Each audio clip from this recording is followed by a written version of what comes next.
This isn't working out for me anymore. It's not you, it's me. C'est qui ce connard? J'ai laissé un petit mot et je me suis cassée, je voulais pas lui dire bonjour, au revoir quoi. On les adore. Bisous, bisous. Salut les copines, salut les copains, bienvenue dans un nouvel épisode de C'est pas toi, c'est moi, le podcast qui donne la parole aux célibataires, heureux ou malheureux. Aujourd'hui c'est un épisode très spécial car je reçois Marion, ma meilleure amie depuis plus de 20 ans. D'ailleurs notre amitié a débuté sur moi qui admire Marion de l'autre côté du train, qui parle de ses aventures sexuelles, amoureuses, sentimentales. Et à l'époque, je peux vous dire que dans mon regard de fille de 14 ans, j'étais impressionnée. Bonjour Marion, comment vas-tu ? Salut Lucie, je suis trop contente de faire enfin un épisode avec toi après avoir suivi l'aventure depuis le tout début et être ta plus grande fan, j'espère. Et les choses ont bien changé en 20 ans. Oh, oui, les choses ont bien changé en 20 ans. Est-ce que toi, tu fais partie de la team des célibataires heureuses ou malheureuses ?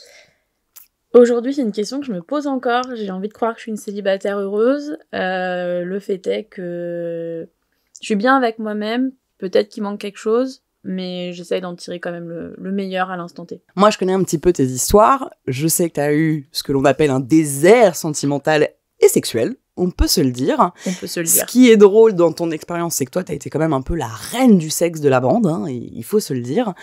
Tu m'arrêtes si je me trompe, hein, on peut se tromper à quelques mois près, mais tu as été célibataire durant 8 ans. C'est ça. Et tu n'as pas eu de rapport sexuel, de contact physique, et ça, je pense que c'est important de le dire, c'est-à-dire même de câlin, même de main dans la main, même le moindre contact physique durant un petit peu plus de 4 ans. C'est ça. Récemment, tu as rencontré quelqu'un, mais ça, nous y viendrons un petit peu plus tard. Comment tu as vécu ces 4 ans sans rapport, sans intimité physique ? Difficilement pendant un moment. Effectivement, moi de base j'étais plutôt la nana hyper ouverte, qui fait des expériences, qui a toujours un truc à raconter. À l'adolescence, j'ai fait l'éducation sexuelle de pas mal de copines, à l'épisode où Google était pas encore là, il y avait pas encore de compte Insta pour connaître un peu la sexualité, etc. J'ai sûrement dit un tas de conneries à l'époque, je suis désolée pour ça. On a toutes grandi. Cette phase sans aucune sexualité, elle est arrivée en fait à un moment où j'étais sur les apps de dating. J'ai eu plusieurs fois d'affilée des plans cul qui se sont pas bien passés du tout, où je me suis vraiment sentie utilisée, où vraiment j'étais vraiment une poupée gonflable vivante, quoi. C'est tout. Ouais. Et autant j'adore baiser, quoi. Enfin, faut se le dire, j'aime toujours ça, parce que j'y ai pensé, avec cette phase. Est-ce que je suis pas aussi un peu asexuelle ? Est-ce que si, est-ce que ça ? Est-ce que je m'obligeais, quoi que ce soit ? Non, j'aime vraiment ça, mais j'aime pas me sentir comme ça, en fait. Pour moi, le sexe, malgré tout, c'est un échange, c'est un minimum de respect, et là, j'avais plus du tout ça. Et au bout de 2 fois de suite, où vraiment le mec, il se lève, il a encore la goutte au bout du caleçon, et il se barre, je me suis dit, non, c'est bon, c'est fini. Et là-dessus, le Covid est arrivé. Toi, avant d'arriver à cette étape de ta vie où tu as commencé à plus avoir de relations sexuelles et tout, est-ce que tu as eu des relations sentimentales que tu considères épanouissantes ou intéressantes, ou en tout cas qui ont apporté quelque chose ? C'est une question que je me suis beaucoup posée, ça aussi. Honnêtement, pas tellement. J'ai surtout eu l'impression de perdre du temps dans ces relations. Après, moi, ça a été un rapport assez compliqué où j'ai toujours eu l'impression que j'étais celle qui voulait entrer en relation, construire une relation, qui entretenait la relation. Donc, c'était assez frustrant.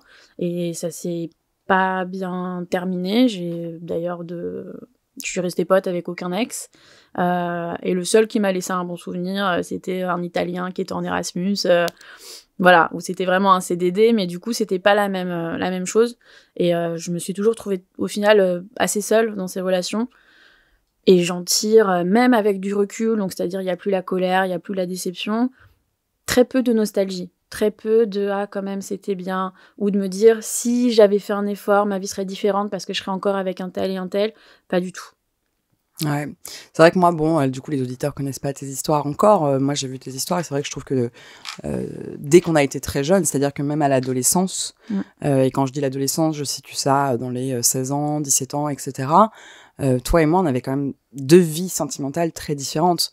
J'ai l'impression qu'en effet, t'as pas eu la chance, et je pense que l'amour, c'est une question de chance, tu m'arrêtes si tu penses que j'ai tort, mais j'ai l'impression que toi, même plus jeune, t'as pas eu l'opportunité, la chance de te construire une vision de la vie sentimentale sereine et même positive. C'est-à-dire que même adolescente, moi je me rappelle, alors tu nous raconteras, mais je me rappelle que même le premier garçon avec qui t'as perdu, entre guillemets, ta virginité, on déteste ce tort, mais c'était déjà quelque chose quand même d'hyper problématique. Ouais, bah complètement. En fait, très simplement, il m'a largué 3 jours après. Voilà. Sachant que c'est déjà même moi qui avais lancé cette idée, cette envie, etc. Et bon, après, c'était une relation qui était pas ouf dès le départ. On n'habitait pas dans la même ville. Et quand t'es adolescent, dans les années 2000, c'est pas pareil qu'aujourd'hui. On se parlait sur MSN, quoi, hein, quand même pour situer, mais je pense pas que tout le monde aura la ref. Donc c'était déjà pas une relation hyper fun, que j'avais déjà, moi, un peu forcée, entre guillemets. Cette relation sexuelle aussi, c'est moi qui avais lancé le mouvement. Et oui, je m'en souviens, comme souvent on se souvient de sa première fois, c'est-à-dire qu'en fait, ce fut très bref, hein. Et qu'ensuite, on a voulu regarder la télé, c'était le journal du hard. Donc on s'est dit, on va faire autre chose. Et donc il m'a montré des vidéos de catch sur son ordinateur. Ou de MMA, je sais plus, quelque chose comme ça. J'ai envie de clams. Ouais, et je suis rentrée chez moi, et 3 jours après, il me larguait, et c'était une semaine juste après la Saint-Valentin. Yes! Ce qui est quand même intéressant à dire, c'est que ce garçon a quand même retenté de faire un revival dans ta vie quelques années après. Enfin, quelques années, plus de 10 ans après. Ouais, mais c'est peut-être moi aussi qui ai tenté, parce qu'effectivement, ce mec, je l'ai recroisé sur Adopte un mec. Et je me suis dit, vas-y, on tente. Et c'était toujours aussi nul. J'ai recouché avec pour l'expérience et c'était toujours aussi nul. Voilà. Si par exemple, tu devais définir l'amour, ce que t'attends de l'amour aujourd'hui, c'est quoi? C'est quoi pour toi l'amour? Alors c'est une très très vaste question, presque philosophique. J'attends un partage, quelque chose d'équitable quand même, parce qu'autant je sens que j'ai envie, que j'ai besoin qu'on prenne soin de moi, mais moi avec les autres je suis hyper dans le soin, hyper dans l'attention, hyper dans le truc comme ça, et c'est quelque chose que j'aime aussi. J'aime faire plaisir aux gens, j'aime supporter vraiment dans l'idée de porter plus loin, plus haut, etc. Et je pense que j'ai envie de ça. Je pense que j'ai un peu de mal à accepter ça aussi, hein. C'est construire quelque chose qui nous correspondent, c'est partager des délires, des voyages, des souvenirs, etc. C'est vraiment construire quelque chose main dans la main. Après, je tiens aussi beaucoup à mon indépendance, je suis pas trop fusionnelle, etc. C'est quelque chose, que ce soit avec ma famille, mes amis, c'est pas moi. On peut se laisser nos espaces de liberté, on peut se faire découvrir des choses, on peut se faire découvrir nos passions les uns aux autres, aussi les vivre chacun de son côté, mais c'est surtout quelque chose, je pense, où on se protège l'un l'autre, on se porte l'un l'autre, on se fait rire l'un l'autre, et il y a quelque chose de grand, où ça grandit, où 1 + 1 fait pas 2, fait quelque chose encore en plus. Est-ce que tu as l'impression d'avoir déjà vécu ça? Non, clairement pas. Je me suis, je pense, peut-être parfois, je me suis dit que c'était réel, que c'était en train d'arriver. Non, ça l'était pas. Donc après, je vais pas mentir, c'est pas quelque chose que je vois non plus dans toutes les relations de couple autour de moi, hein. C'est pour ça que je me dis pas pourquoi tout le monde sauf moi, pourquoi pas moi, etc. Je suis pas trop dans cette posture-là. C'est quelque chose, je pense, qui est très rare aujourd'hui. L'amour avec un grand A, ou je sais pas, peut-être l'amour sur lequel on écrivait au Moyen-Âge, genre l'amour courtois, etc. Peut-être que ça existe plus, j'en sais rien. Peut-être que du coup, après toutes ces années, j'ai une version ultra idéalisée de l'amour. Mais non, j'ai jamais connu ça, même pendant ma tendre adolescence, où on peut se dire on est plein de rêves, on est plein de trucs comme ça. Non. C'est drôle que tu dises, ouais, j'ai idéalisé l'amour. Et attention, alors j'ai prévenu Marion que j'allais un petit peu la bousculer. Mais c'est drôle que tu dises, ouais, j'ai idéalisé l'amour. Et toi, t'es quand même, je pense que c'est bien de le dire, mais on en parlera, t'es quand même quelqu'un de très militant, de très féministe. T'as des idées très arrêtées sur les relations hommes-femmes et sur ce qu'on peut attendre d'un homme. Et d'ailleurs, dans le regard que tu peux avoir sur les relations que moi, je vis, je tente, ou que nos amis tentent, t'as toujours quand même un regard assez dur. Parce que aussi t'as besoin de protéger, on y revient à ce truc-là. Mais finalement, même en ayant ce regard assez dur sur ce qu'est le couple, quand on regarde tes relations de l'extérieur, parce que moi je les connais bien, tu vas quand même toujours vers des relations qui sont un petit peu à l'opposé de ce que tu idéalises. C'est-à-dire que c'est plutôt des relations qui vont être moi je te le dis, hein, parce que je l'ai vu de l'extérieur, c'était plutôt des relations abusives, où je trouve que les hommes ne t'ont pas respecté, où je trouve que les hommes ont énormément consommé ta gentillesse, ton attention, ton corps. Et ça, comment t'expliques que même quand on a des idées très arrêtées sur les choses, ça ne veut pas dire que c'est quelque chose de péjoratif, mais même quand on a une forte attente, finalement, et même récemment, on est en tout cas tué, attiré par des hommes qui finalement ne cochent pas toutes ces cases. Hein. Bah, complètement, mais je pense que parce qu'il y a les idées et puis il y a la réalité à laquelle on est confronté tous les jours. Et quand je dis que j'idéalise l'amour, pour moi en tout cas, c'est pas non plus quelque chose qui fait partie de mon quotidien. Moi, être en couple, me marier ou quoi que ce soit, c'est pas quelque chose dont j'ai l'impression d'avoir besoin, c'est pas quelque chose que je cherche à atteindre de façon active ou même inactive dans ma vie. Mais effectivement, quand j'ai rencontré des mecs, des personnes, oui, hein, j'ai rarement eu le coup de cœur pour un mec idéal. Hein. Bon, est-ce que j'en ai croisé déjà? Je ne sais pas, c'est une autre question. Je pense qu'il y avait ce truc-là, où aussi, à force de voir d'autres relations dans mon entourage, et je me dis, bon, quand même, bon, voilà, le mec, je le vois comme il est. Je le vois peut-être encore pire qu'il est, parce qu'effectivement, j'ai cette lentille, et statistiquement, les tâches ménagères, ok. Il y avait peut-être cette idée où je me disais, ok, il va quand même aussi falloir que je fasse des concessions si je veux que ça arrive. Et j'ai besoin de ça à cet instant T. En fait, soit c'est ça, soit c'est rien. Et je me dis, je tente. Je pense qu'il y a aussi certains moments où je ressens plus ce besoin d'avoir quelqu'un, d'être aimé, d'avoir quelque chose. Parce qu'en fait, c'est vrai qu'aussi, ça, et surtout aujourd'hui à notre âge, hein, parce qu'on a presque le même âge, ça éloigne du quotidien des autres. Et je le sentais particulièrement quand, justement, j'étais célibataire depuis longtemps, j'avais pas eu de relation sexuelle depuis longtemps, et quand même beaucoup des discussions du quotidien, et ça peut être même au taf, ça peut être voilà, avec des inconnus en soirée, etc., qui vont parler autour de ça. Et moi, j'ai toujours été cette personne voilà, qui a des anecdotes, des trucs comme ça, et au bout d'un moment, mon anecdote, c'était, bah moi, ça fait 3 ans, 4 ans que j'ai pas ken. Les gens étaient là, un peu gênés, un peu... Et donc, c'est des discours qui commençaient tout juste à arriver, mais qui restent assez marginaux pour le moment. Et je pense que je me suis dit, soit je reste cette vieille fille façon de parler, hein, voilà, on sait comment c'est, cette vieille fille qui s'assume, etc. Et voilà, c'est ça maintenant, c'est ma vie. Soit j'essaye malgré tout et je me dis, je laisse la porte ouverte. Après, c'est des questions aussi par rapport à moi, de me dire, est-ce que je suis encore capable d'aimer? Est-ce que des gens peuvent tomber amoureux de moi? C'est quelque chose dont je suis pas sûre aujourd'hui. T'as peur que personne puisse tomber amoureux de toi? Ben, quand je fais le bilan, ça fait aussi 20 ans que j'ai commencé à avoir des histoires amoureuses. J'en suis pas si sûre. Je pense qu'il y a peut-être des mecs qui ont montré ou dit qu'ils étaient amoureux, mais est-ce qu'ils étaient vraiment amoureux de moi, ou de ce que je leur apportais, ou de ce que je leur renvoyais comme image? Parce que moi, je suis très supportrice, t'es le meilleur, t'es le plus beau, tu vas y arriver, etc. Donc, est-ce que c'est moi qu'on appréciait, ou est-ce que c'est ce que je leur offrais? Et ça aussi, c'est des questions aujourd'hui qui apparaissent. C'est est-ce que les hommes aiment vraiment les femmes?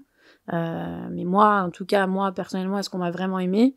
J'en suis pas sûre. Et à partir du moment où j'en suis pas sûre, je pense que c'est plutôt non. Ce que tu es en train de me dire me ramène énormément à l'épisode de Maïté. Parce que finalement, c'est exactement ça. À elle, il y avait beaucoup donc la notion du poids. Mais moi, je sais aussi que t'as une problématique aussi vis-à-vis de comment tu te perçois physiquement. Et ça joue. C'est inévitable. Et c'est vrai que Maïté avait ce discours-là de n'avoir jamais senti qu'elle avait été aimée, d'avoir jamais senti que quelqu'un lui rendait ce que elle donnait. Parce que l'amour, oui, on donne et on reçoit. C'est pas un échange à sens unique. Et c'est vrai que toi, par exemple, enfin, même à l'adolescence, même au collège, par exemple, ces premiers instants de fleurs dans la cour de récré, tu vois, moi je me rappelle au collège, j'avais des premiers amoureux, je me rappelle d'un qui avait écrit « Je t'aime » à la craie dans la cour, puis j'ai regardé par la fenêtre, enfin, est-ce que toi t'as eu ces choses-là au collège, au lycée, ou même pas? Mais absolument jamais, même je pense, mon premier bisou c'était à l'adolescence, j'ai jamais eu de petits amoureux en maternelle, en primaire, au collège, etc., j'ai jamais eu ça. Bah, après, j'ai pas spécialement de potes. Moi, j'étais pas hyper sociable non plus. Je pouvais avoir une copine, 2 copines, mais j'étais pas, clairement pas parmi les populaires. Sachant que pour le coup, à ce moment-là et jusqu'au collège, j'étais mince / normale. C'était pas une problématique de poids. Moi, j'étais plus tournée vers moi-même, j'étais plus introvertie, j'aimais bien lire à la récré. Donc voilà, au collège, j'étais pas du tout une girly girl, j'étais plutôt garçon manqué. Mais ça m'a pas non plus aidé à me faire pote avec les mecs cool ou des trucs comme ça. Et c'est vrai que ça m'intéressait pas non plus spécialement, je crois pas. Donc c'est pas quelque chose que je cherchais à avoir non plus. Et je traînais pas avec des filles qui étaient non plus particulièrement là-dedans. Donc c'est vrai que c'était pas forcément nos sujets de conversation, nos sujets d'attention, de se pinchiner un petit peu pour les garçons, etc. Mais que ce soit en colonie de vacances, à l'école, au collège, etc. C'est pas quelque chose qui on m'a jamais demandé « Est-ce que tu veux sortir avec moi ?» Déjà, à l'époque, y a un garçon sur lequel j'avais un crush, Lionel, si tu passes par là. Et je voulais sortir avec lui. Et sa meilleure amie, qui s'appelait Marion aussi, Marion P. Arrêtez d'appeler vos enfants Marion, il y a trop de Marion marre. dans l'univers, là, ça suffit. De fou. Marion P, elle était hyper... limite, elle était là, genre non, tu dois passer par moi d'abord. Et cette méchante fille, elle m'a dit « Ok, il est d'accord pour sortir avec toi. » Et du coup, je suis allée le voir en mode « Ah, c'est trop bien et tout. » Et il m'a dit « Non, mais pas du tout. » Et c'était la honte suprême, quoi. Et Marion, elle s'est bien fichue de moi. Non, mais tu sais que là, on en parle en mode léger et tout, mais n'empêche que ce genre de choses, hein, ça reste dans la mémoire et que je pense que ça forge quand même quelque chose en nous. Quand on a des rejets de ce type-là très jeunes, qui sont quand même de l'ordre de l'humiliation, ça laisse quelque chose. À ces âges-là, on construit l'image qu'on a de nous, on construit comment les autres nous perçoivent. Ça a un impact. Là, on dit ça comme si de rien n'était. Ouais. Mais ça a un impact, quoi. Ouais, ça, c'était au CM2, donc ça n'a pas aidé. Sachant que moi, que je suis arrivée au collège, j'avais 1 an d'avance et je faisais déjà plus jeune et tout. Et la Marion P, je me souviens, parce qu'elle était déjà formée, elle commençait déjà à avoir de la poitrine, des hanches et tout. Moi, franchement, on dirait que je m'étais perdue, j'étais en mode lilliputienne. Et c'est vrai que ça a beaucoup joué. Et c'est hyper drôle parce que ma première popularité au collège, c'est justement quand j'ai mon premier rapport sexuel. Dieu merci, ce n'était pas avec quelqu'un du collège, parce que sinon, ça aurait été vraiment très compliqué. Mais tout le monde l'a su. Je sais pas comment, j'ai dû le dire avec quelques copines, et tout le monde l'a su. Et là, bizarrement, je commençais à avoir un petit peu des mecs qui me tournaient autour. Bon, après, heureusement, j'étais déjà pas dupe à l'époque, et donc j'ai dit, non, ça va pas être possible, non. Et après, je suis partie vers d'autres aventures, mais c'est le seul moment où j'ai suscité de l'intérêt. Et ça a jalonné aussi ma vie d'adolescente plus âgée, d'adulte, etc. Où le seul truc que j'avais à offrir, c'était du cul.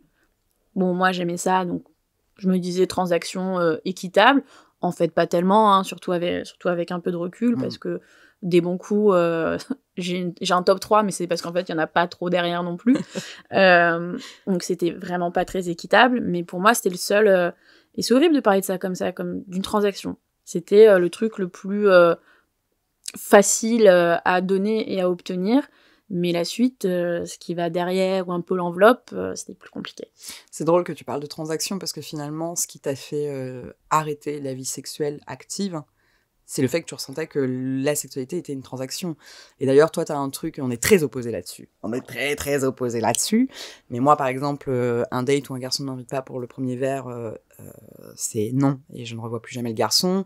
Moi, je suis très à l'aise avec le fait qu'on ne fasse pas moitié-moitié et que le mec paye le premier date parce que j'estime que ça me coûte cher physiquement d'être une femme.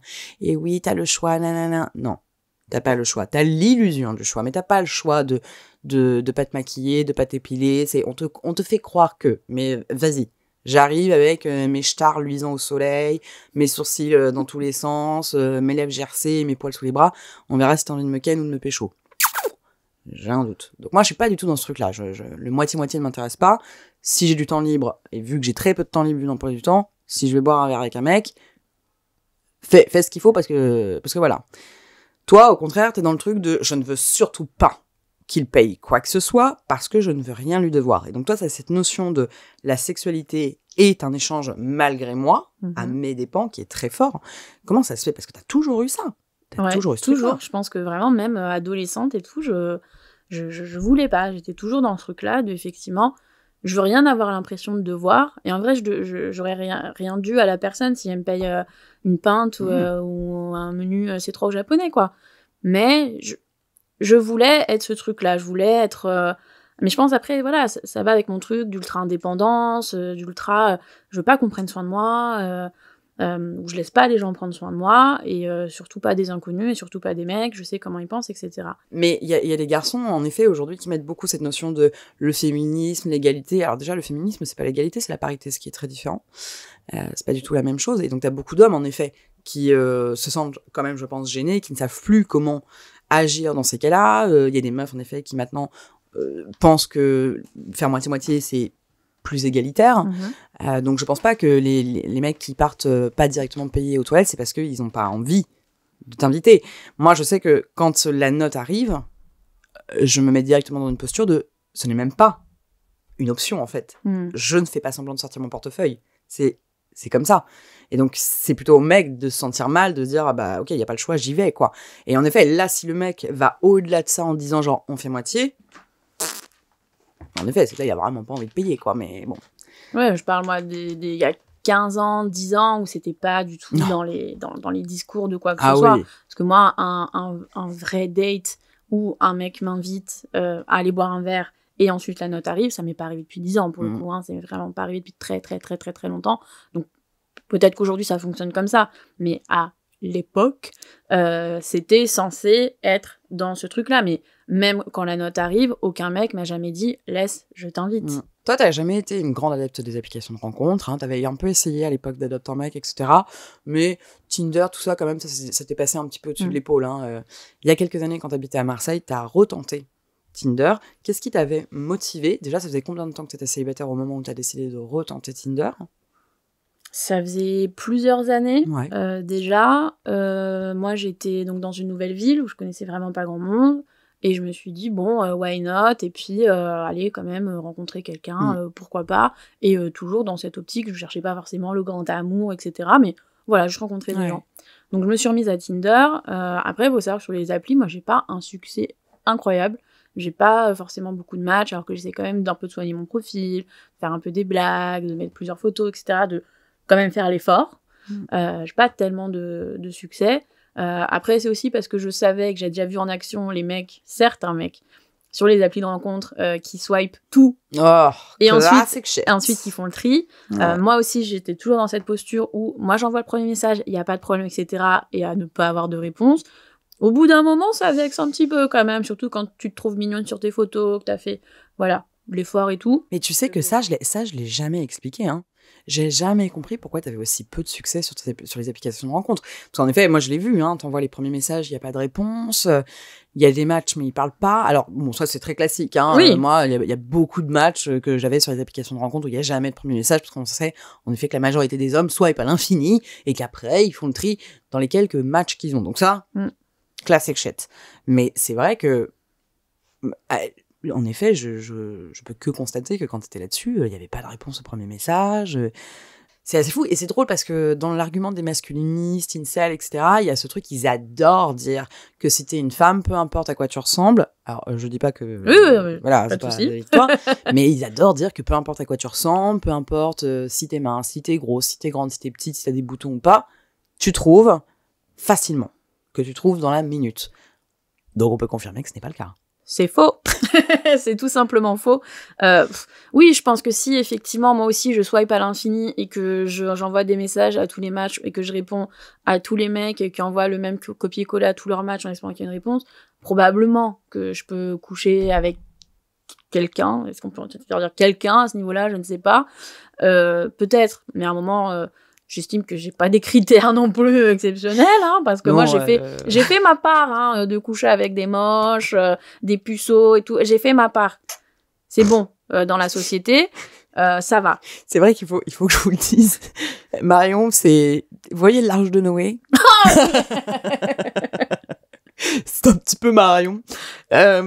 C'est très dur, et c'est très dur d'ailleurs, et je pense que là, beaucoup de copines vont se reconnaître là-dedans, mais c'est très dur quand on a une meilleure amie qu'on estime énormément et qu'on trouve merveilleuse, et fabuleuse, et belle, et sexy, et intelligente, et qui nous ramène tous les chiens errants de la casse, quoi.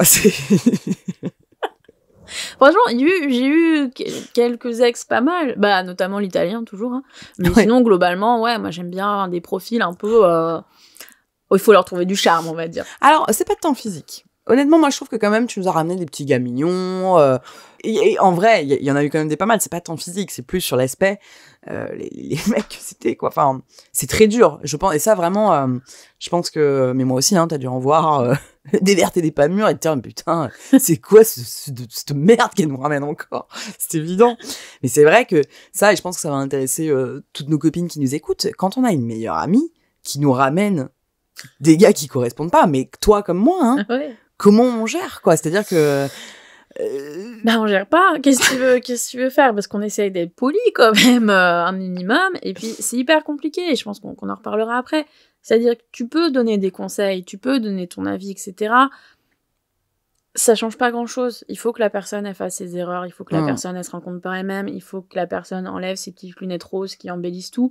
Tu peux pas le faire pour la personne. Et ça peut braquer. Et ça peut après poser d'autres questions plus profondes sur des sujets qui peuvent être un peu sous-jacents. Enfin, il y a plein de trucs qui rentrent en jeu et c'est hyper compliqué. T'as envie de protéger, mais tu peux pas non plus trop te mêler de la vie des autres. Et puis, certaines personnes sont plus ou moins réceptives. Ça dépend aussi des moments. Ça dépend, les dynamiques changent, etc. C'est très compliqué. On le sait, on l'a vu avec des copines. On était en mode un peu intervention. Genre, non, mais là, c'est grave, par contre. Enfin, c'est pas juste un mec un peu un loser. C'est un mec qui te fait du mal, etc. Et c'est compliqué. Et après, bon, quand tu vas encore plus loin, effectivement, quand tu rentres dans le militantisme, etc., et que tu comprends un peu mieux les dynamiques d'emprise, etc., ça peut aller très très loin. Mais même bien avant ça, il y a effectivement d'autres choses. Et puis aussi, je pense, en tant que femme, on est entraîné à tolérer un certain nombre de choses qui le sont pas. Et je parle pas seulement, effectivement, des violences verbales, physiques, etc., mais juste un non-respect global de ta personne, de ton environnement, de ce que t'es, de ce que t'offres. Et on est trop matrixé à tolérer tout ça, alors que c'est pas des trucs que tu tolérerais d'un pote ou d'un truc comme ça. Moi, c'est vrai que ma dernière histoire, ça s'est fini aussi parce que, en fait, ce que je lui demandais, c'est-à-dire être un minimum présent, prendre un peu des nouvelles, etc., c'était déjà trop pour lui. Alors que je dirais, mais mec, t'es même pas un bon pote, en fait. Nous arrivons sur le sujet. Le sujet. Et c'est bien parce que vous voyez, ça se voit qu'on est connectés, qu'on est meilleurs amis depuis 20 ans, parce qu'elle a senti que je partais vers ça. Récemment, tu as rencontré quelqu'un dans des conditions absolument fantastiques. Tu as rencontré un garçon dans l'avion, donc il faut bien recentrer l'histoire où on en est, où tu rencontres ce garçon-là. Ça fait donc 4 ans que tu n'as pas eu le moindre rapport physique, la moindre affection, rien. Et 7 ans, 8 ans approximativement d'une non-relation, sachant que même il y a 7 ans, 8 ans, c'était pas déjà une relation merveilleuse. Mais t'avais tenté, pour le coup, t'avais vraiment tenté. Là, tu rencontres ce garçon-là, je te laisse expliquer brièvement comment tu rencontres ce garçon-là. Alors, ce garçon-là, je le rencontre en rentrant de voyage, c'est un long courrier, et ça commence, j'arrive pour l'embarquement, on me change le siège au dernier moment, je suis là, bon d'accord, de toute façon je suis toute seule, j'arrive, il est à ma place. Donc bon, j'essaie quand même d'être encore agréable à ce moment-là, je lui dis, pardon, je pense que vous êtes à ma place, etc. Et bon, il se décale, il voyageait avec 2 autres personnes, il se décale. Et je sais pas pourquoi, on commence à taper la discute, et surtout avec les 2 personnes qui l'accompagnaient, ils bossent ensemble, en gros, ils rentrent de voyage aussi, etc. Très sympathique. Et bon, le mec, assez... timide, quoi, on n'accroche pas forcément tout de suite, mais le fait est que pendant ce vol long courrier, quand même, bon, on se marre un peu, on dit que la bouffe est dégueulasse, tout ça, et au bout d'un moment, il commence à piquer du nez, et il s'endort sur mon épaule, quoi. Et j'étais là, genre, ouais, ok, qu'est-ce qui se passe? À ce moment-là, moi, je savais même pas s'il était mignon ou pas, et tout, je l'ai pas forcément vu, il faisait un peu noir, j'étais fatiguée, mais bon, je suis là, genre, ouais, voilà, quoi. Il se réveille un peu, et tout, je suis pas sûre qu'il sache qu'il s'est endormi sur moi, et on papote un petit peu, on regarde un film ensemble avec chacun une oreillette et tout. Et là, je me dis, bon, bah, c'est quand même sympa. Effectivement, je suis quand même assez près de lui. Alors, ni lui ni moi ne sommes à notre avantage. Hein. Moi, personnellement, vol long courrier, c'est gros jogo, sweat, voilà. Lui, pareil. Et je me dis, franchement, bah, plutôt sympa, plutôt mime, c'est tout. Et le temps venant, on papote, on discute, on fait des jeux sur nos écrans, tout ça. Et je sais pas, il y a un truc, et je t'envoie un message, je pense, je suis encore dans l'avion à ce moment-là, hein, j'ai pas de réseau, mais genre, pour là, quand on est à l'intérieur, genre, il se passe un truc de fou, il y a un mec qui s'est endormi sur mon épaule, tout ça et tout. Et là, je sais pas ce qui se passe, je me reconnais même pas, quoi. Et en fait, je sais plus, il devait passer par chez moi. Et ensuite repartir et tout. Et je lui dis, tu peux dormir chez moi si tu veux, je suis pas loin de la gare. Non mais go, la meuf, hallucinant quoi. Et bon il accepte, voilà. Pour le coup, ouais, le vol avait été parti en retard, arrivé en retard, mais genre 4 heures de retard. Donc le train que j'ai booké en retard. Ils me disent, en fait, nous, on a une voiture, on va faire un covoit jusque-là, est-ce que ça te dit et tout. Et je me suis dit, franchement, vas-y, Balek. J'étais fatiguée, mais j'étais aussi dans l'euphorie du truc. Bien sûr, mais c'est normal. Je me dis, attends, en fait, je pense qu'il y avait un truc où je me dis, attends, ce truc n'arrive jamais. Et ces gars me disent, viens, on t'emmène en covoit, ça te coûtera moins cher, c'est plus sympa. Je me dis, mais pareil, ça n'arrive jamais. Je ne peux pas, en fait, ne rien faire. Je comprends. Je ne peux pas laisser passer le truc et me dire qu'est-ce qui aurait pu se passer. Parce que c'est le truc que j'ai jamais eu. Ouais, je comprends. C'est le truc que j'ai jamais eu. Et même si c'est pas un truc qui me fait rêver, d'un point de vue factuel, je sais que c'est un truc qui fait rêver. Et dans ce moment-là, moi, je me projetais pas encore. Je lui avais pas proposé à ce moment-là de dormir chez moi et tout. Et je me dis, attends, là, qu'est-ce qu'il est en train de se passer? C'est un truc de fou. On dirait un téléfilm M6 de Noël. On dirait un truc comme ça. Si je le fais pas, je vais le regretter. Ouais. Et peut-être que ça y est. C'est ma grande histoire. Ça y est, c'est le truc de fou. Je comprends peut-être tellement. Que j'y ai droit enfin. Je comprends tellement. Peut-être que c'est ça. Et donc, je pouvais pas dire, ouais, non, je vais prendre le train, je vais rentrer chez moi. Je comprends tellement. C'était compliqué de me dire, si je le fais pas, je vais regretter, je vais passer à côté de quelque chose, c'est sûr. Je pense que c'est bon de préciser aux auditrices et aux auditeurs, parce que là, tout le monde n'a pas la fin de l'histoire. C'est que cette histoire ne s'est pas bien finie. Et c'est pour ça que là, tout de suite, on a un ton un peu grave, etc. C'est que cette histoire ne s'est pas bien finie et qu'à un certain point, moi, ça m'a tellement inquiétée que ça a mis une forme de distance entre nous. Qu'on a toutes les deux ressenti.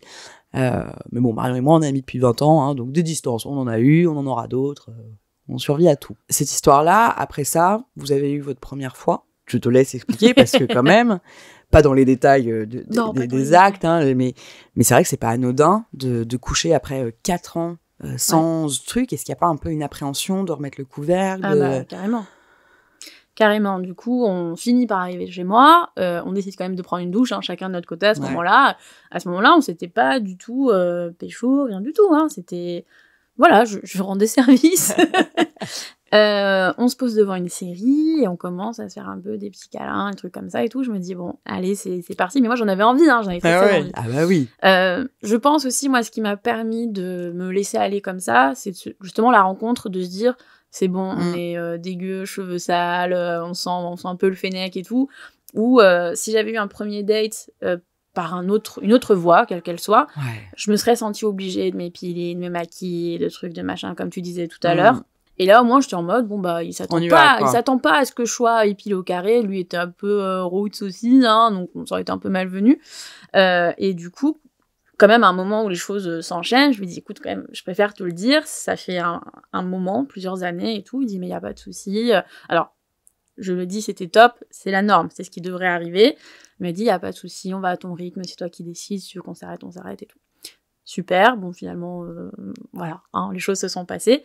Et tout de suite, l'entente géniale. Ouais, t'as pas eu d'appréhension de... Enfin, c'est con à le dire comme ça, mais c'est vrai que quand t'as pas couché pendant... Et puis, il y a le truc aussi de se montrer nu. Ouais. Tu vois, enfin, moi, il y a ce truc quand t'as oublié, quand ça fait longtemps que tu t'es pas montré nu devant un homme ou une femme selon ton orientation sexuelle romantique. Ouais, il y a pas une impression...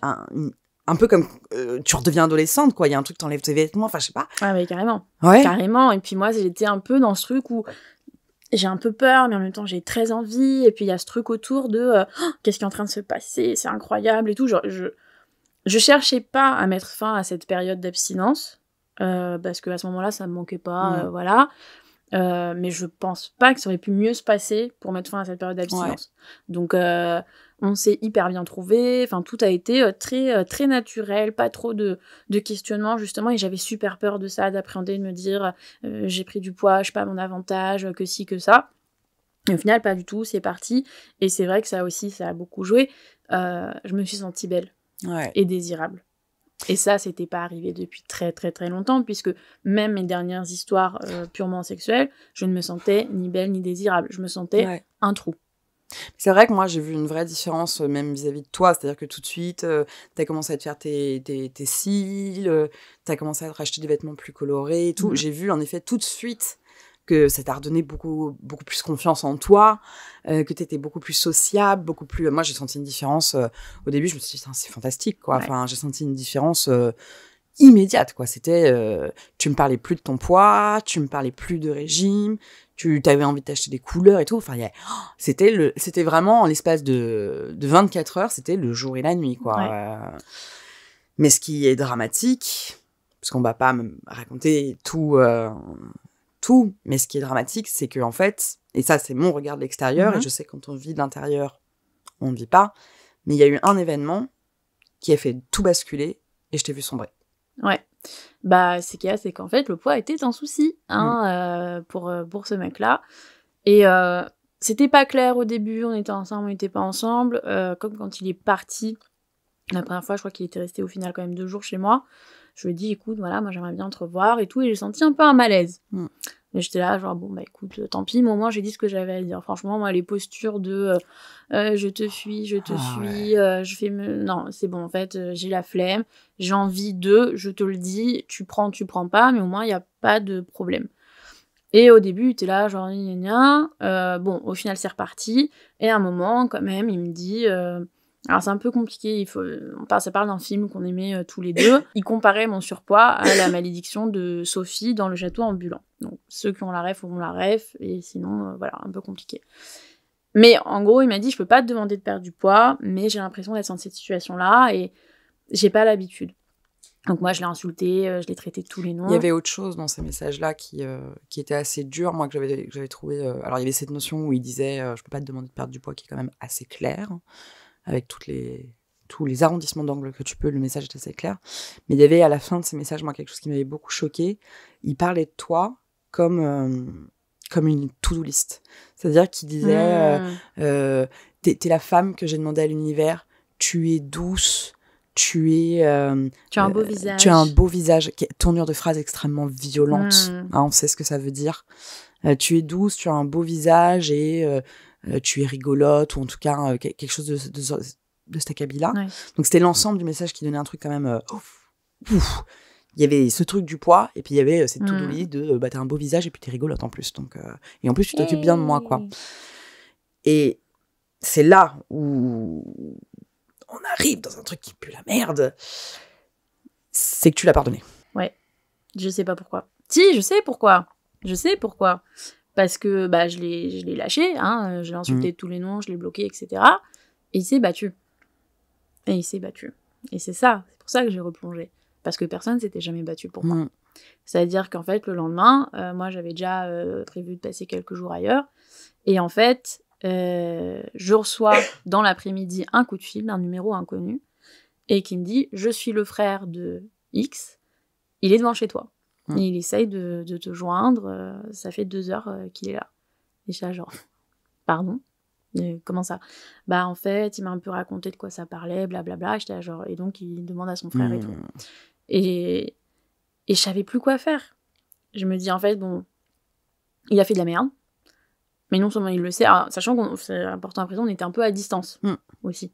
Et le gars, il s'est pointé chez moi, il est en train de gratter à ma porte et de pleurer sur mon paillasson, quoi. Genre, qu'est-ce qui se passe ? Et au début, j'ai dit non, je veux pas. J'ai expliqué au frère, que le pauvre, qui ne savait pas de quoi ça passait. Complètement ubuesque.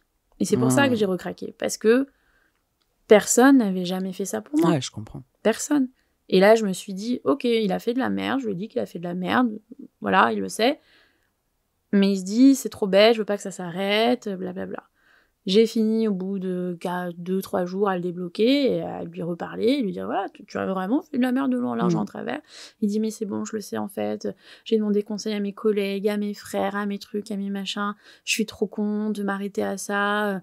C'est vrai qu'avant, j'étais sortie qu'avec des filles ultra minces et tu correspondais pas forcément à mon idéal. Et en fait, je me suis rendu compte que c'était pas important.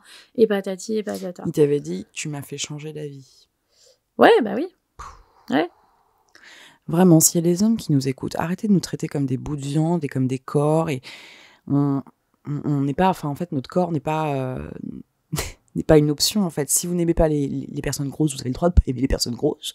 Si vous n'aimez pas les personnes minces, vous avez le droit de ne pas aimer les personnes minces, mais ne faites pas peser ce poids de vos constructions sociales sur les personnes que vous rencontrez. Si vous tombez amoureux d'une femme qui ne correspond pas aux femmes avec qui vous êtes sortis habituellement, ne rentrez pas dans ces trucs de « tu m'as fait changer d'avis ». Arrêtez de considérer qu'on est juste une enveloppe, en fait. Si vous tombez amoureux de quelqu'un, c'est parce que vous avez des sentiments, parce que vous avez des atomes crochus, et arrêtez de faire peser ce poids-là sur les épaules de vos partenaires sentimentales, quoi. Ouais, et du coup, je me suis dit, bon, il a compris, il a changé d'avis, et par contre, à ce moment-là, je lui dis très clairement, bon, en fait, soit on est ensemble, soit on n'est pas ensemble, et moi, voilà ce dont j'ai besoin. D'attention, de petits messages, voilà, je lui dis, je suis pas relou, je veux pas des cadeaux à 1000 boules, je veux pas, voilà, tu fais tes trucs, il avait ses projets, Ouais, tu voulais quelqu'un de présent. Donc voilà, je lui dis, je comprends qu'on se voit pas toutes les semaines, je comprends que s'il y a pas de problème, mais je veux quand même que tu sois présent. Oui, mais je suis pas très message, donc on a trouvé un compromis, on s'appelait en visio, etc. Et au début, ça fonctionnait. Voilà, moi je lui ai dit en gros, voilà le plan, voilà ce que je te laisse, voilà moi comment je vois ma vie dans le futur. Ça, c'est un sujet aussi. Lui, il voulait des enfants, et moi, j'en veux pas. En fait, moi, je lui ai dit texto que je voulais pas d'enfants, lui, il a dit qu'il se voyait avec des enfants, mais comme plein d'hommes de la trentaine, il s'était jamais vraiment posé la question, en fait. Et il bossait déjà avec des enfants et tout, et donc il se disait, bon, voilà.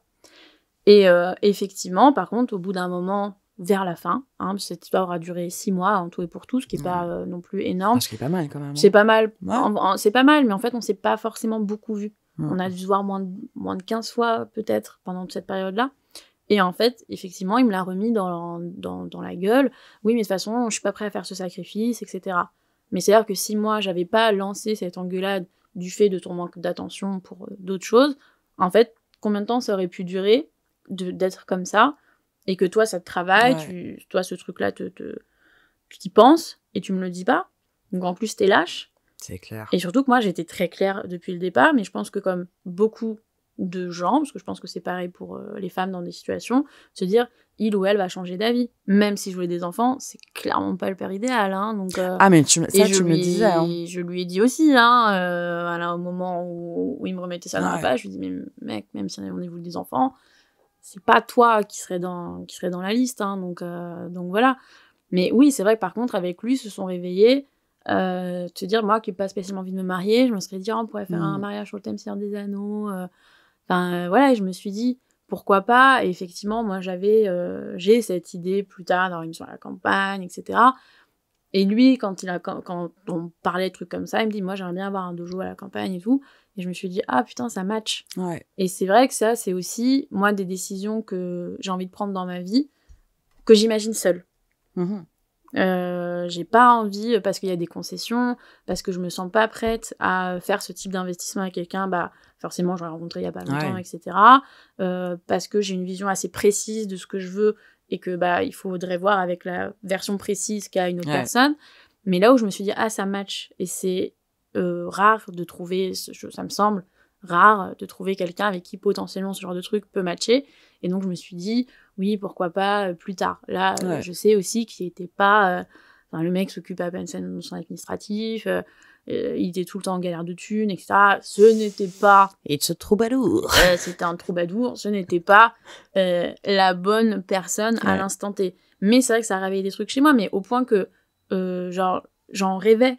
Tu vois, par exemple, j'ai rêvé de notre mariage, et moi déjà, je rêve pas. Ouais, c'est vrai. Je m'en souviens pas. Ouais, c'est vrai, ça. Et j'ai jamais rêvé de mariage. Ça n'a jamais été des trucs. Même quand on était jeune, 20 ans, etc., ça n'a jamais été des trucs. Voilà. Jamais, jamais. Et en fait, c'est tout ça réuni où je me suis dit, tu sais, mais j'étais partie un peu dans le truc, genre, il y a des signes, quoi. Tout se passe comme ça doit se passer, puis il y a des signes, et c'est moi qui veux. Et effectivement, c'est pas là, c'est pas tout de suite. J'allais pas m'enfuir avec lui, je sais pas où. Mais je me suis dit, ça doit se passer comme ça. Et ok, il va falloir faire des concessions. Ok, il y a des trucs qu'il va falloir changer, parce que là, en l'état, c'est pas possible. Mais peut-être ça peut marcher. Et c'est pour ça que j'ai toléré beaucoup de choses. Mais au bout d'un moment, c'était plus tolérable, parce que, mec, je te demande juste, en fait, je suis malade, de m'envoyer un message le lendemain pour me dire comment ça va. Il y a une question qui est intéressante dans tout ça. Alors, pour les copines et les copains qui nous écoutent, c'est un épisode très différent de d'habitude, clairement. Mais il y a une question qui est intéressante là-dedans, c'est que moi, du coup, je Je t'ai vu partir dans une relation qui te faisait beaucoup de mal, c'est-à-dire que je t'ai vu décrépir petit à petit. Mhm. Je t'ai vu avoir un grand up, prendre énormément soin de toi, devenir hyper sociable, très joyeuse, très drôle, et puis d'un coup, je t'ai vu redescendre, me parler. Tu commences à me parler de ton poids, parce que comme il y avait eu des remarques sur ton poids, tu commences à me dire oui, je vais manger plus que ça le soir pour perdre du poids et tout. Je me suis dit, oh là là, putain, dans quoi elle part. Et ça, c'est intéressant. Je pense que plein de copines ou de copains qui nous écoutent ont dû se retrouver dans des situations comme ça, où on a une copine qui sombre dans quelque chose qui est très mauvais pour elle, et en face, on se retrouve en face et on sait pas quelle attitude adopter. Est-ce qu'il faut être là? Est-ce qu'il faut dire à la personne t'es en train de sombrer dans un truc qui est très mauvais pour toi? Toi, de toute façon, dans ce moment-là, t'avais complètement des œillères et tu voyais pas vraiment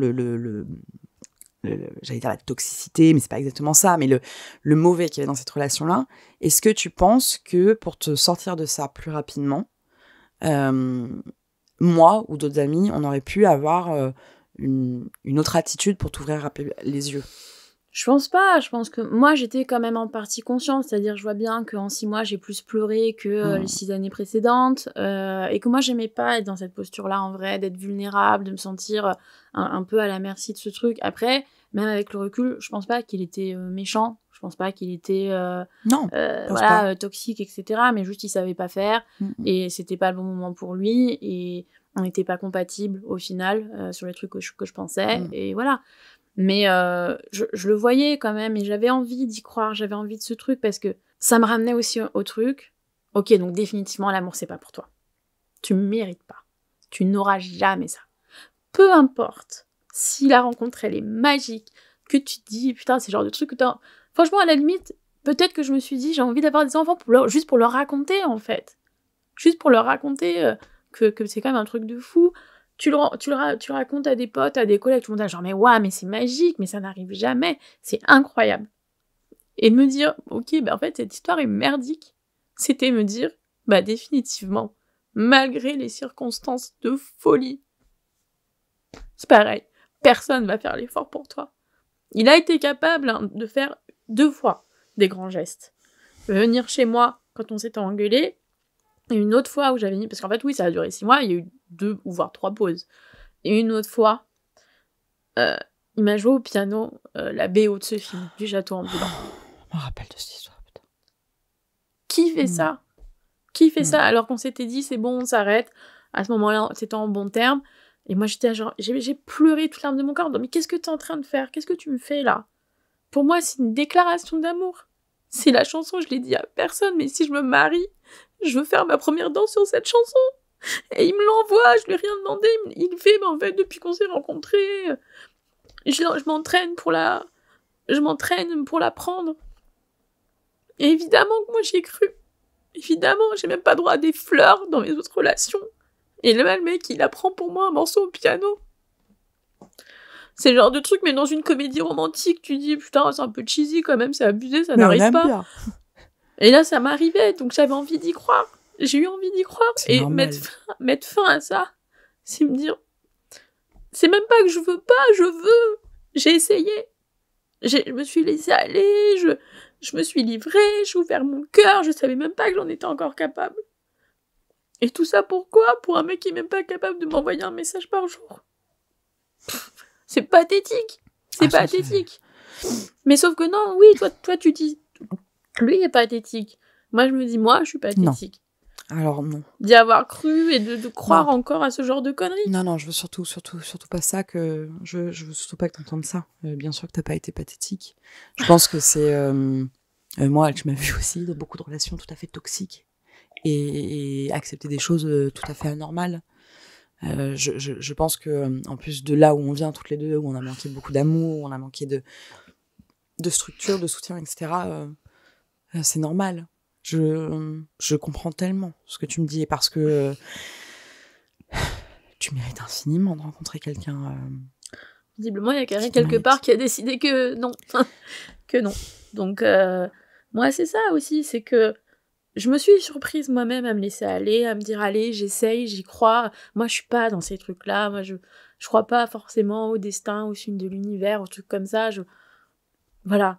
Mais là, tout ça qui arrivait coup par coup et tout, je me dis, ok, peut-être que c'est vrai en fait, peut-être que c'est possible. Et j'essayais. Et il y avait effectivement ces grands gestes qui sont des grands gestes romantiques malgré Bien tout. sûr.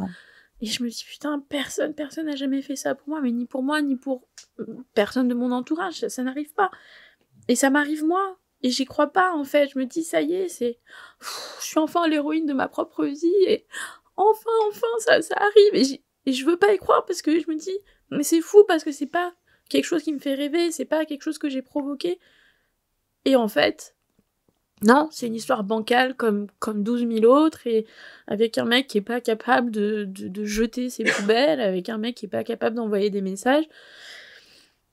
Et donc quoi ? C'est quoi la leçon de tout ça ? Ça va être une leçon qui est pas de l'ordre de l'amour, mais moi ce que j'ai vu c'est que, et je pense que c'est ça qui t'a fait aussi beaucoup de bien dans cette relation, c'est que ça t'a reconnecté à une vie sociale. Mais c'est que je t'ai vu refaire des activités, je t'ai vu ressortir, et je pense que c'est est-ce qu'il y a des leçons à tirer de tout ? Je suis pas sûre. Hein. Je suis pas sûre. Mais moi j'ai vu par contre là-dedans que t'étais beaucoup mieux en tant que personne et en dehors de la notion de l'amour parce que t'avais des activités. Toi, après cette histoire, est-ce que tu te sens prête à réessayer de rencontrer quelqu'un ? Non. Pas activement. Pas chercher à rencontrer quelqu'un. Après, le fait est que quand je sors, parfois je rencontre des mecs que je trouve mignons, etc. On papote pas, peu importe. Bah, ils sont tous maqués. Ça, c'est vrai. Oh, alors ça, c'est vrai, putain. Donc, en fait, même si je le voulais... compliqué. Chaque mec qui me plaît, j'essaie de me renseigner auprès de collègues, auprès de potes, alors, et puis dès que je lui parle, alors, ouais, donc avec ma meuf, allez, niquez vos morts.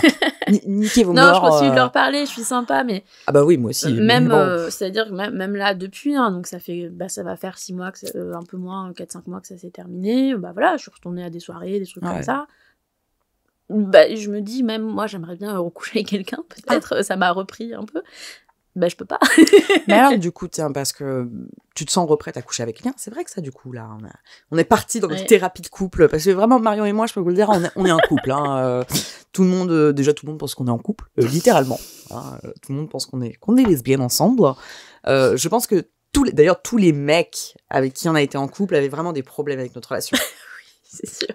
On s'est un peu calmé là depuis quelques mois parce que juste j'ai adopté une nouvelle vie qui est très compliquée, mais avant on s'écrivait le matin, bonjour mon amour, comment vas-tu, le soir, bonne nuit ma chérie, faites beaux rêves. On a une relation de couple. Et c'est vrai que pour un homme, trouver... prendre sa place et surtout être à la hauteur. Oh, j'ai envie là d'insérer une partie de être à la hauteur. Non, mais en vrai, l'une pour l'autre. Moi, c'est-à-dire que, par exemple, typiquement, tu me dis, je viens de voir à Lyon, je dis, on réserve le petit restaurant de fruits de mer où on était la dernière fois. Mais tellement. Et en fait, je le fais. Tellement. Alors qu'un gars, tu lui dis, j'aimerais bien faire un truc un peu sympa. Putain, mais faut te lever tôt pour c'est vrai, mec, non, mais c'est vrai que, en tout cas, je sais pas si on aura du succès dans nos histoires d'amour, toi et moi. Moi, je suis vraiment prête à prendre le mur beaucoup de fois dans la gueule. Donc, je pense que je vais encore tenter quelques fois.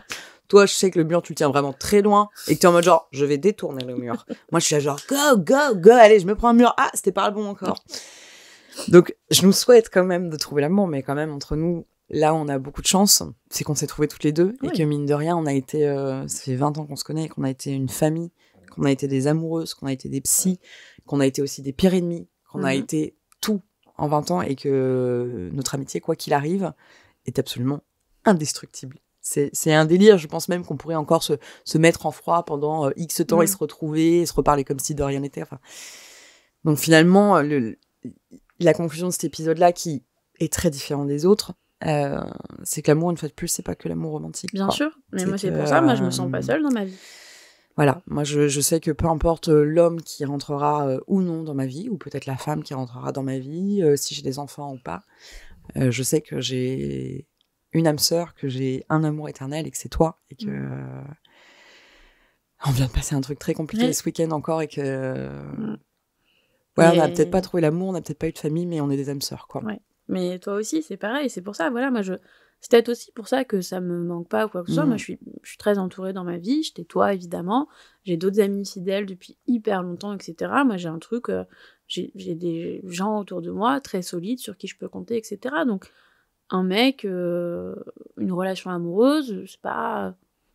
Ça pourrait être un bonus, comme dit Cher, en fait. Ça pourrait être le dessert, ça pourrait être le truc, mais j'en ai pas besoin, quoi. Pour ma vie quotidienne, ça va. Je vais poser une étagère, je vais ouvrir un bocal. Il y a plein de mecs qui sont là en mode, qui va porter tes courses?